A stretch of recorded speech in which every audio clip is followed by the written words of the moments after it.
5 sur 7 matin, on vous parle à présent de droit des personnes et de la famille, code des personnes et de la famille pour être plus précis, du colloque international qui a lieu donc sur les 20 ans de son adoption. Sans doute qu'en 20 ans, il y a eu des mutations dans la société, il y a eu de nouvelles mentalités, il y a eu de nouvelles approches et forcément, il fallait réadapter, il fallait réajuster ce test pour répondre aux enjeux et aux besoins du moment. Sans doute que c'est un avis partagé par professeur Clotaire Agossou, président de l'association béninoise du droit de la famille. Bonjour et bienvenue sur 5 sur 7 matin. Bonjour monsieur le journaliste. Comment allez-vous? Je vais très bien. Mais c'est un plaisir de vous recevoir sur la matinale de Bénin Télévision pour parler donc de ce colloque international sur les 20 ans du Code des personnes et de la famille.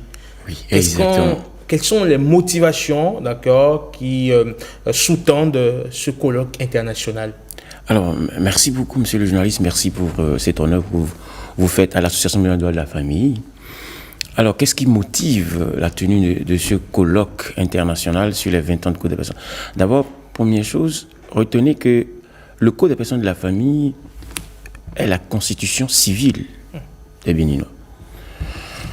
Alors, la vie paisible au sein de chaque famille est régie par cet instrument fondamental.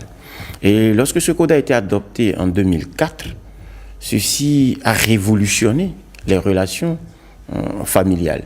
Révolutionner les relations familiales parce qu'il y a certaines pratiques qui ont été mises de côté de toutes les façons sur le plan juridique. Eh bien, ces pratiques ne peuvent plus être observées. Et donc, dans les deux grandes relations qui forment la famille, les relations conjugales et les relations parentales, eh bien, il y a eu de nouveautés. Alors, ces nouveautés qui ont été adoptées en 2004, il est nécessaire de se reposer et d'évaluer et de voir la pratique de ce code devant nos juridictions, dans nos différents ministères, dans nos mairies. Comment ça se passe? Est-ce que la pratique a épousé ces tests-là? Ou du moins, est-ce que ces tests ont pu se glisser dans la vie quotidienne des Béninois? Et c'est le moment de se poser 20 ans, ce n'est pas petit. Et donc, et de faire le point et de voir ce qui reste à enlever, à ajouter ou à refaire. Est-ce que nous avons évolué? Alors, ce que j'appelle l'évolution, est-ce que le code est conforme à nos réalités? Ou est-ce que les réalités d'aujourd'hui, du monde que nous traversons aujourd'hui, est-ce que le code est prêt à répondre à ces défis, à ces nouveaux défis-là? Est-ce que c'est ça le cas? C'est pour ça que nous avions décidé d'organiser ce colloque international. Et selon vous, le spécialiste, l'expert que vous êtes, en 20 ans, est-ce que vous pensez que le code a changé de manière significative la façon donc d'appréhender les questions de famille au Bénin, dans notre pays? Alors, monsieur le journaliste, ça c'est un fait. Sur le plan juridique, le code a apporté bel et bien des réformes. Il y a eu des réformes significatives. Des réformes significatives, c'est très important. Beaucoup de réformes. Lorsque vous prenez le code des personnes de la famille, désormais, c'est la monogynie. D'accord? Désormais, la femme peut hériter de son mari.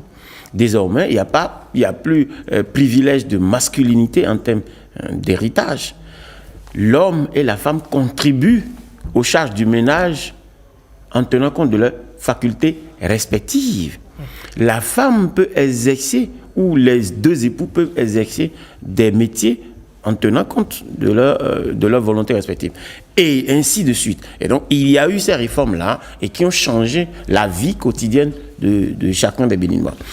C'est vrai que dans la mise en œuvre de ce code, les différents juristes, les magistrats, les avocats rencontrent des difficultés parce que encore certaines réalités sont encore têtues. D'accord. Sont encore têtues et n'arrivent pas à se faire entendre. Alors, on est à 3 jours du démarrage donc, de cet événement qui va réunir des sachants, on va le dire ainsi. Oui. Où en est-on dans l'organisation? Alors, pour le moment, l'organisation se déroule très bien. Le colloque aura lieu les 18, 19 et 20 décembre à Golden Tulip. Alors, le colloque est organisé par l'Association béninoise du droit de la famille, la Chambre des notaires et les éditions Crédit du professeur Diogbenou. Il y a aussi en collaboration avec les différents ministères, le ministère des Affaires sociales et des microfinances, et je passe par ce biais pour remercier Madame la ministre. Également, il y a le ministère de la Justice et de la Législation, et ainsi que le ministère de l'Enseignement supérieur.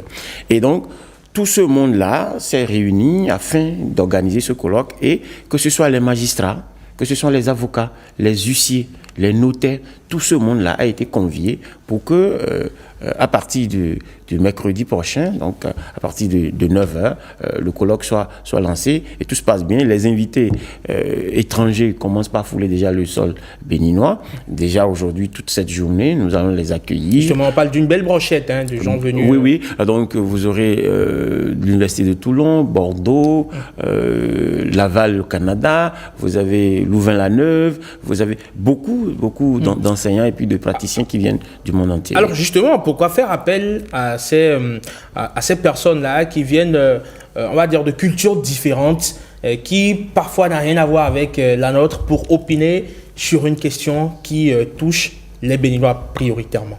Alors, vous devez savoir aussi que nous sommes dans un monde où on circule. Les Béninois circulent beaucoup. Alors, le Béninois circulant aussi, et puis les étrangers aussi viennent dans notre pays.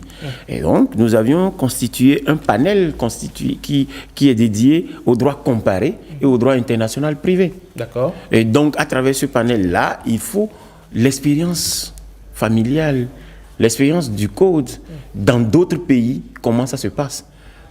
C'est bien d'aller voir comment ça se passe chez les autres et de voir, parce que le Bénin n'est pas appelé, vous avez parlé de la diplomatie sur ce plateau tout à l'heure, et il y a eu l'ambassadeur, le Bénin n'est pas appelé à vivre en autarcie. D'accord. Et donc, il faut aller voir comment ça se passe chez les autres. Est-ce que ce que l'autre fait et que c'est mieux, est-ce qu'on peut l'adopter, est-ce que, ainsi de suite. Et donc, la vertu du droit comparé, eh bien, a quelque chose à dire. Et il en est de même que ce n'est pas que le droit qui est concerné ici.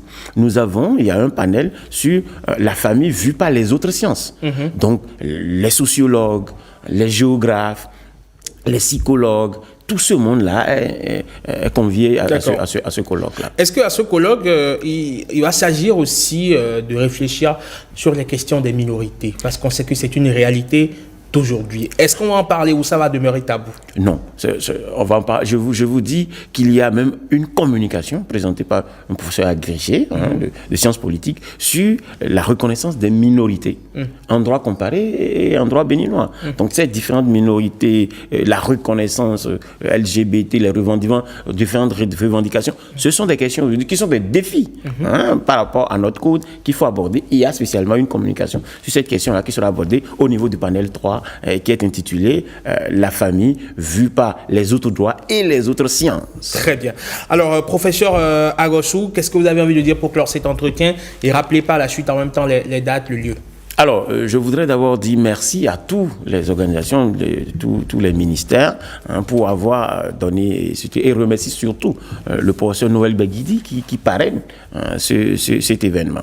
Je rappelle que le colloque international sur les 20 ans du Code des personnes et de la famille, dont le thème est le Code des personnes et de la famille, 20 ans après, quel droit pour quelle famille béninoise, se tiendra les 18, 19 et 20 décembre à Golden Tulip. Très bien. Merci beaucoup, professeur Agossou, président donc de l'Association béninoise du droit de la famille, d'être passé sur 5 sur 7 matin. Bien à vous, et on vous souhaite plein succès, en tout cas plein succès pour vos travaux. Merci beaucoup, monsieur le journaliste. Et à très bientôt. À très bientôt. 5 sur 7 matin, il est l'heure à présent d'installer le débat matinal, le forum de discussion avec des invités triés sur le volet comme toujours.